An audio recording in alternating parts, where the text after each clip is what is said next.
Hi guys, welcome back to my channel. Today we're going to unbox and set up a Tapo C100 indoor security camera.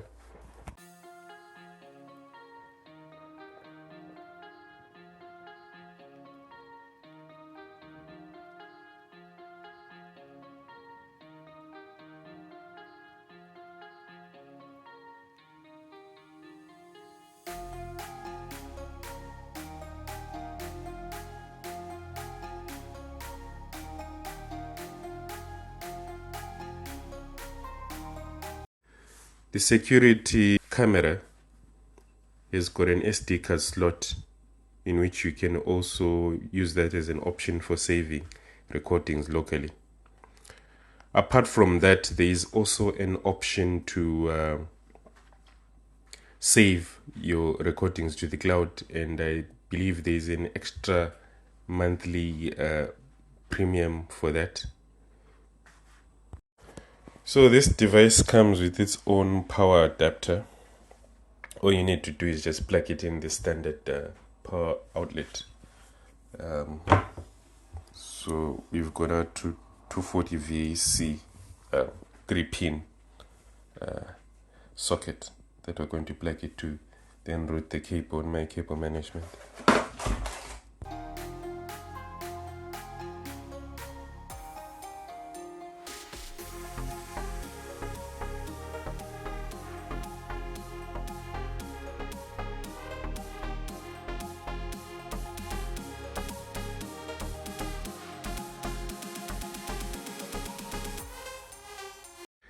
The next thing that we're going to do is download the Tapo app from Google's Play Store.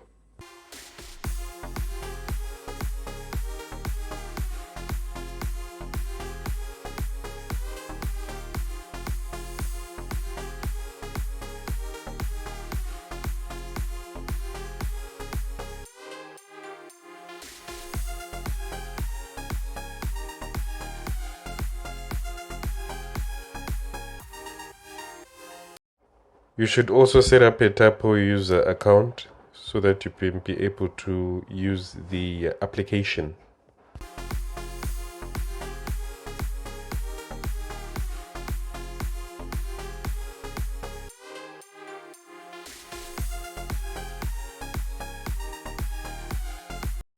By the way, the application uses the internet and your home Wi-Fi network.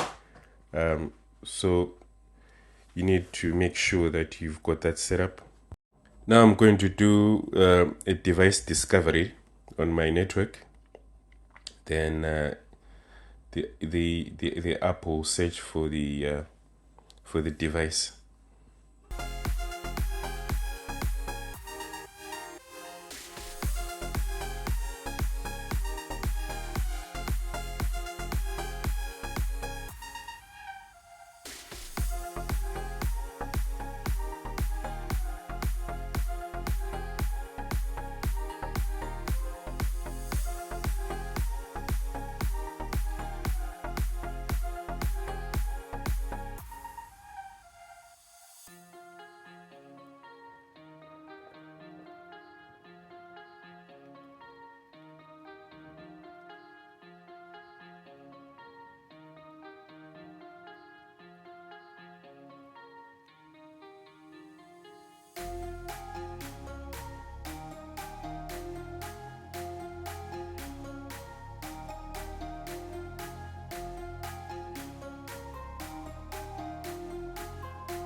So initially, when we were setting up the device, we use its own Wi-Fi network. That is not your home Wi-Fi network. Then when we get to this stage, after it's discovered the device, the application then switches over and prompts you to select your own home network, your existing home network. The stage that follows is naming your device to something that you won't forget. This is useful if you've got multiple cameras in the same location.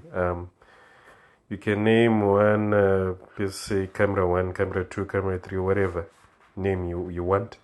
Then also, there's also an option to select in which room that camera is being used. So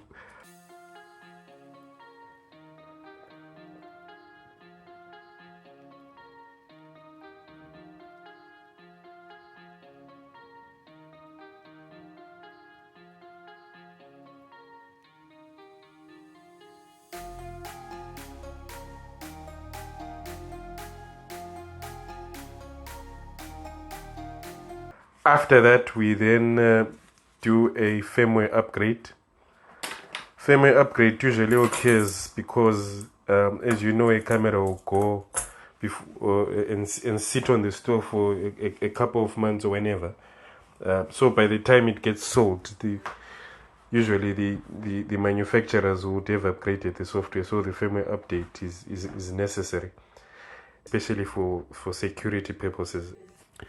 Mounting the device is pretty easy because this cam comes with 2 screws inside the box. So you just drill a hole wherever you want to mount it, and you're done. You're covered. There is a video I did several months back in which I showed you how to install home trunking, neat home trunking for cable management. I won't do that again, but basically I've done a cable management for it as well. I've put it at about mounted it at about 2.2 meters from ground level. So the power cable coming from my local adapter goes through that cable management.